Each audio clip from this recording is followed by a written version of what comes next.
Hi everyone. I just recorded a video. I'm going to upload it after this upload you're watching now. And then I got to go get something to eat. I'm going to be eating on the run today.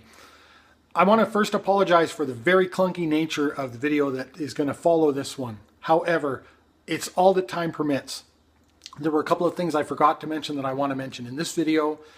And please just bear with me. I think I make some very good points in that video. So please bear with the clunkiness of it if you don't mind, to get to the meat of it, because I really would like some responses on the points that I put forth. Mostly their response to comments from people like, I think, Mitch Crane, T.S. Dave, Freighter Chaos, John F. McDropout, and DJ Sichuan.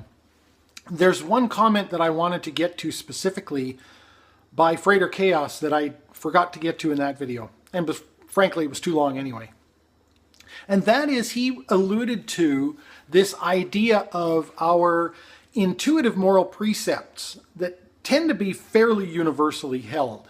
So again, the prohibitions against rape, murder, theft, they're actually, they're fairly universally held. There's not that many cultures that don't hold those, at least in some form. And I think that's interesting. Now, this is a tough argument. It doesn't necessarily form a strong part of any argument, I think, but it's an interesting thought experiment. I think it's an interesting idea to analyze. So, we do get into these arguments with Christians quite often where they will say, hey, everyone knows what's right and wrong. It's written on our hearts. It's intuitive. So, again, the prohibitions against rape, murder, and theft.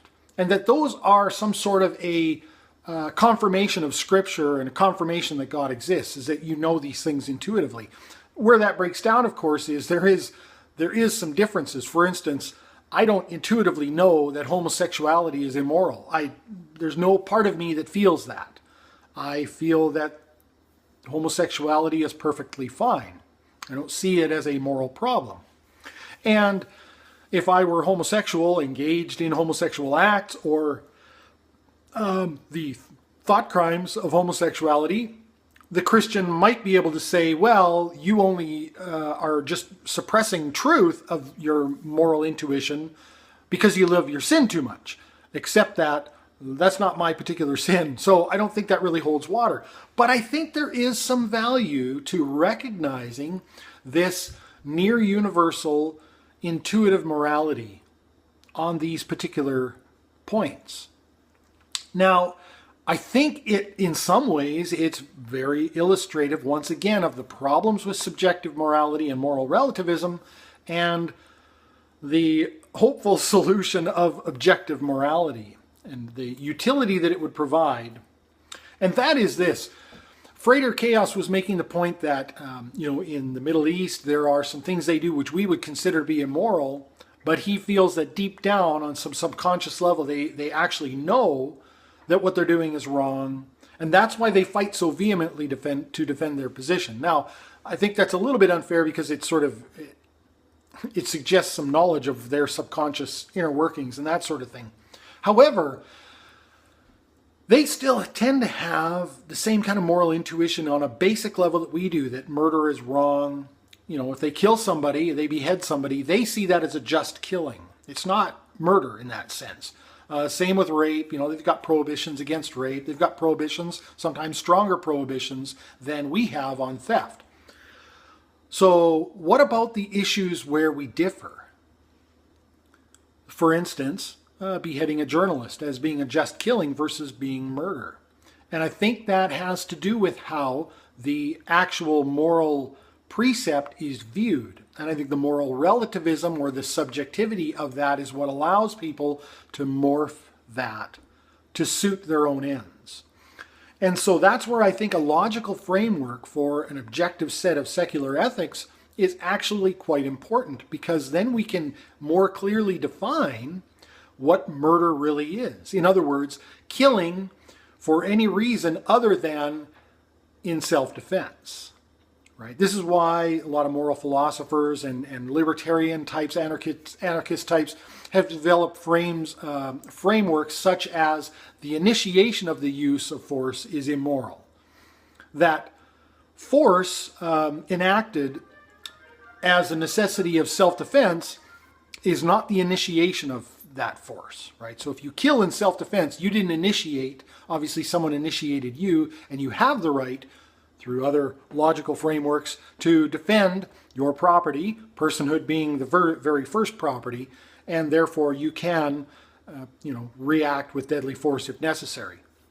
And so I think the logical frameworks provide us a little bit more utility in terms of assessing what other cultures might do, even though they actually share the basic moral imperatives, the intuitive part of the morality that we do. I think there's value in recognizing, even though it doesn't form part of a strong argument, in recognizing that there is something there that we share, and it's nearly universal. So I think that was actually a valid point, even though it only helps us in certain ways. But I think the concept of a logical, rational framework for an objective set of secular ethics would help us to determine what the moral oughts and oughts not are in those instances where we disagree, where someone might call something just killing versus murder, etc., etc. One other thing I wanted to mention, and this is kind of foreshadowing what I'm going to say in the next video, but I allude to Stefan Molyneux's work, Universally Preferable Behavior, Rational Proof of Secular Ethics, I think his book is called. I'll link it in both videos. The YouTube video anyway. You can get his paperback if you want to pay for it. I think he's got a free ebook on it. I've been reluctant to point out his work, but obviously I've got to give credit where the credit is due. I mean, I did from the first video, but I think he makes a lot of very strong logical arguments in his book. There are holes, I think, in some of his theories, and I think I personally, with my limited knowledge of these topics and my limited education, sort of post-secondary, even I have some issues with some of the logic that he puts forth, but I think he makes some very strong arguments that form a basis that there can be something such as an objective set of ethics. So I'm going to link that again in both videos, and that's up to you if you want to research his work. I think he makes some strong points. In my next video, I'm going to allude to how we put moral ideas into a logical framework. And sometimes we do it by the idea of reversing those things, by saying, well, what if morality were reversed? In other words, what if our moral intuitions are backwards? There is an objective moral standard, and that objective moral standard is that rape is moral. And I make the argument that causes logical problems. For instance, one ought to be able to be moral in periods of inactivity like sleeping or during a coma. I don't think it makes much sense to have any kind of a moral framework that people violate just by existing, right? That there's got to be some sort of a negative action that people would perform which would make them immoral. Also, it's very difficult to universalize a concept like rape is moral. If you try to imagine that, okay, what if everybody were to try to be moral all at the same time? What does that look like? It causes all kinds of paradoxical problems.